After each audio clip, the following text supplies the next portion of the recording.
Bonjour tout le monde. Aujourd'hui, on se retrouve pour un nouvel épisode sur le sommeil. Comment mieux dormir? Le sommeil, je sais que c'est souvent un sujet que je vois en consultation. Et le sommeil, il est important pour à peu près tout. C'est-à-dire qu'on est plus irritable, on est plus sujet à subir ses émotions si on dort moins bien. Le métabolisme aussi est moins bon, les défenses immunitaires aussi. Dans le couple, ça peut moins bien se passer avec les amis, etc., etc. Et donc, souvent, le sommeil, on le voit comme une conséquence d'un symptôme, alors que ça peut être aussi un déclencheur et créer ce cercle vicieux. Et comment en sortir? Et ben, ici, je souhaite vous proposer plusieurs possibilités, plusieurs idées pour sortir de ce cercle vicieux et enfin mieux dormir. Alors, comment ça va se passer? Je vais vous parler d'abord du fait du sommeil, connaître son propre sommeil. On va parler ensuite de conditionnement et ensuite d'ondes alpha. Mais pas de panique, je vais vous expliquer tout ça. Alors pour commencer, le sommeil. Le sommeil, c'est plusieurs cycles dans une nuit. En général, c'est des cycles entre 60 et 90 minutes. Et dans ces cycles, on passe par différentes phases. La première, c'est la phase d'endormissement. C'est la phase dans laquelle je vous propose d'entrer quand vous êtes en sophronisation. C'est-à-dire que c'est la phase où vous avez plein d'images un peu sans queue ni tête qui passent dans votre tête et vous êtes pourtant totalement encore conscient de là où vous êtes et vous pouvez vous réveiller, décider d'ouvrir les yeux, de revenir totalement de manière consciente. Ensuite, on rentre dans la phase du sommeil léger. Donc là, s'il y a des bruits, et ben, on va avoir en général des réactions qui vont faire qu'on peut se réveiller.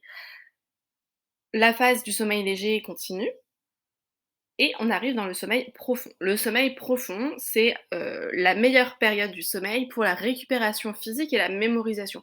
On dit souvent qu'avant de dormir, on peut lire quelque chose qu'on doit retenir et qu'on le retiendra dans son sommeil, et c'est vrai, puisque dans cette période, on peut, le cerveau en fait continue à travailler, il n'est pas du tout inactif, au contraire. Et ensuite, on arrive dans le sommeil paradoxal. Et là, on est dans tout ce qui est récupération mentale. C'est un sommeil qui est aussi relativement profond, mais moins. Et puis, il y a une petite période d'entre-deux avant de recommencer une nouvelle phase. Ces phases-là, vous allez voir qu'en fonction de votre chronotype, on parlera de ça tout à l'heure, elles ne sont pas forcément les mêmes. Vous êtes plus ou moins sensible à une des phases.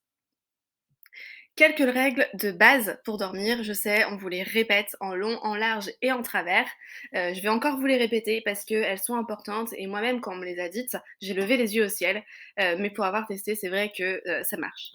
La lumière bleue, on évite au moins minimum 30 minutes avant le coucher. C'est-à-dire qu'on évite les écrans, portables, télé, ordinateur, Switch et compagnie, et on évite aussi d'avoir des lumières qui sont, trop agressives le soir parce que ça empêche en fait le cerveau de glisser progressivement vers un état de sommeil.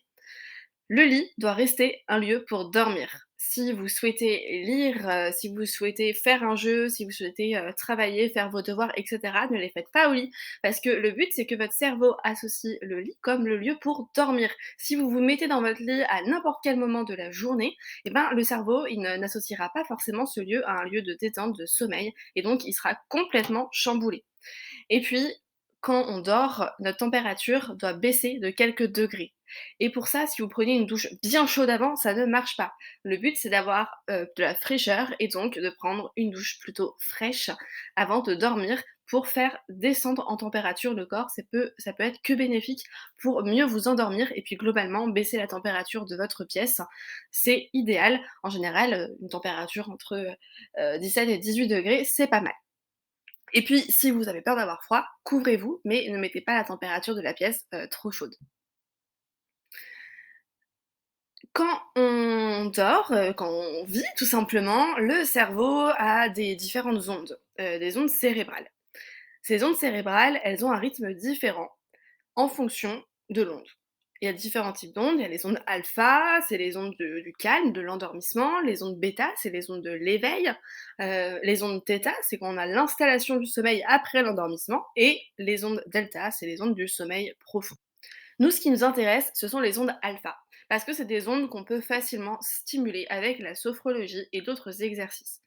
L'avantage de ces ondes, c'est qu'elles permettent la relaxation, la méditation, un meilleur sommeil, elles réduisent le stress, elles permettent de lutter contre la dépression, elles font descendre la pression artérielle, etc. et elles permettent donc de mieux dormir. Pour activer les ondes alpha, il faut savoir qu'elles ont une forme en particulier. Vous voyez le signe de l'infini? Bah, elles ont cette forme-là. Déjà, juste en faisant, ce signe, vous allez voir qu'au fur et à mesure, vous allez vous détendre puisque vous allez stimuler, si vous faites en conscience, ce signe, ces ondes. Si vous souhaitez stimuler ces ondes alpha, je vous propose un petit exercice. Je vous propose de scanner le QR code. C'était un peu compliqué de le mettre dans cette vidéo-là.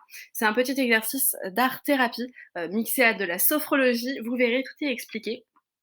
Et c'est un exercice que je vous engage à faire régulièrement. Pas forcément pour dormir, mais aussi pour, vous détendre.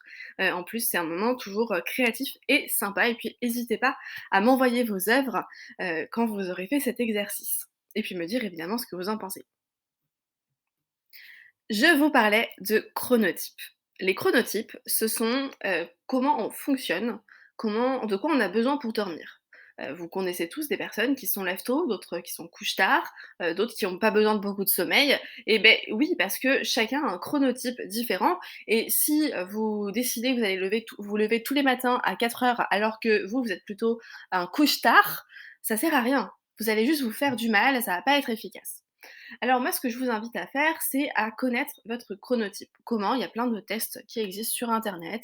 Vous pouvez aller voir sur le test de The Bee Boost, par exemple, qui est très, très bien fait. Mais je vais en faire déjà quelques petits résumés.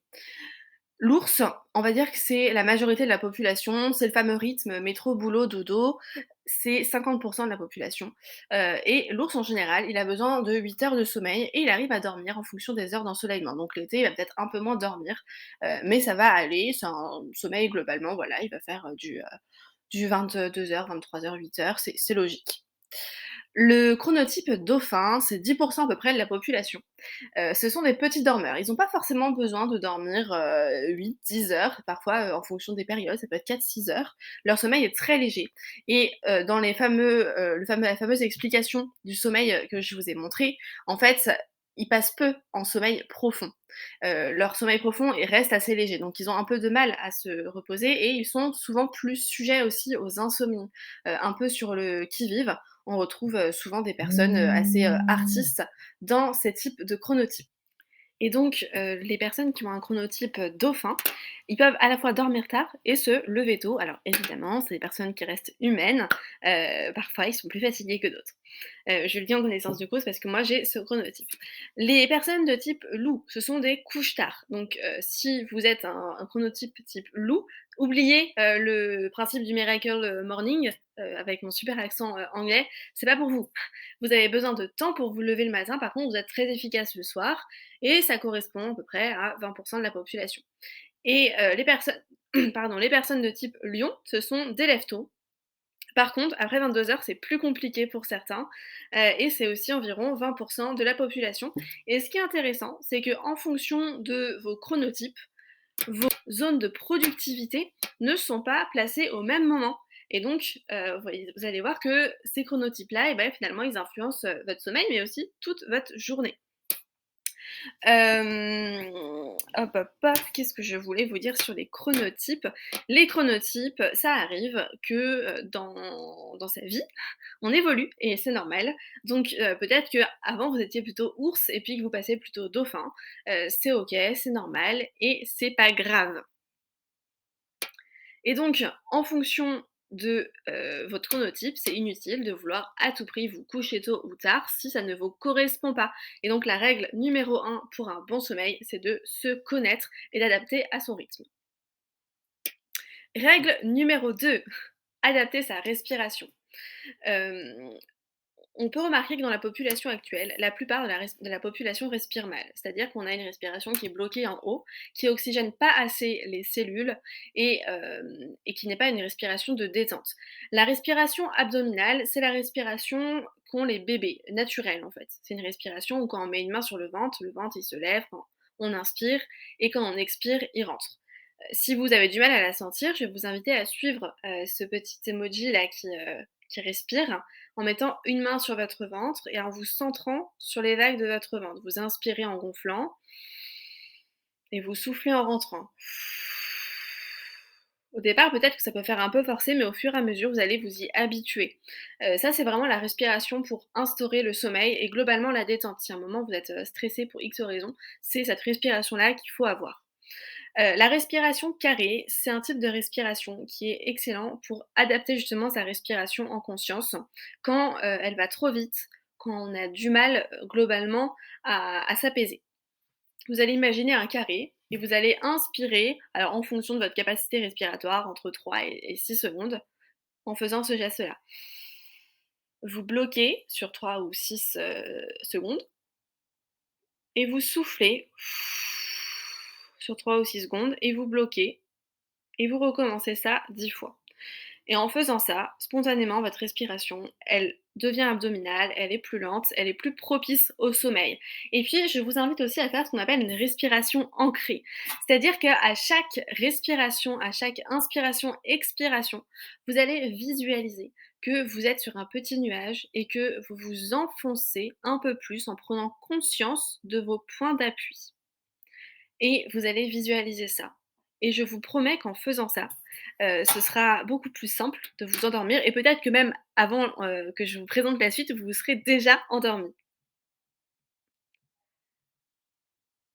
Ça va être aussi important de se connecter à son corps. Quand on a du mal à dormir, souvent c'est parce qu'on trouve pas ce fameux bouton pause, il y a tout, qui part dans tous les sens et il faut se recentrer sur quelque chose de concret et qu'est-ce qu'il y a de plus concret que ces sensations que son corps? Alors, l'idée, ça va être de se centrer sur chaque zone de son corps de haut en bas, donc la tête, le cou, les épaules, les bras, le thorax, le dos, le ventre, les fessiers, les cuisses, les mollets et les pieds dans ce sens-là, et d'accueillir chaque sensation physique, mais l'accueillir sans chercher à l'analyser. C'est-à-dire que si vous sentez que vous avez une zone de tension au niveau du cou, ne cherchez pas à vous dire: «OK, qu'est-ce que ça peut être?» Non, juste: «OK, je suis tendue au niveau de mon cou. OK, je suis calme au niveau de mon ventre», et cetera, et cetera. Et sur chaque zone, de haut en bas, accueillez vraiment ces sensations. Ensuite, je vais vous inviter à détendre chaque zone tendue en visualisant une couleur apaisante qui s'y installe. Moi, par exemple, je sais que, le bleu, c'est quelque chose qui m'apaise, bleu indigo et je vais visualiser que là, par exemple, j'ai mal à la gorge, j'ai ce bleu qui se diffuse et qui m'apaise et au fur et à mesure, vous allez voir que, ça va avec, tout est lié, la respiration, tout va s'apaiser. Et enfin, je vais vous inviter à vous connecter à vos 7 sens, sur chaque zone et remercier chaque zone de votre corps pour cette journée. Remercier votre tête, remercier vos bras d'avoir, pu porter, vous remercier chaque zone, un peu comme si vous faisiez un sourire intérieur.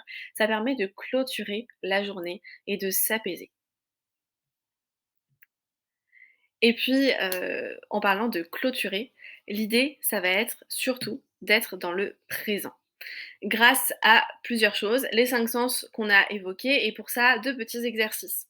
Le premier, c'est que dans la pièce, vous allez référencer d'abord 5 choses que vous pouvez voir, 4 choses que vous pouvez entendre, 3 que vous pouvez toucher, 2 que vous pouvez sentir et 1 que vous pouvez goûter.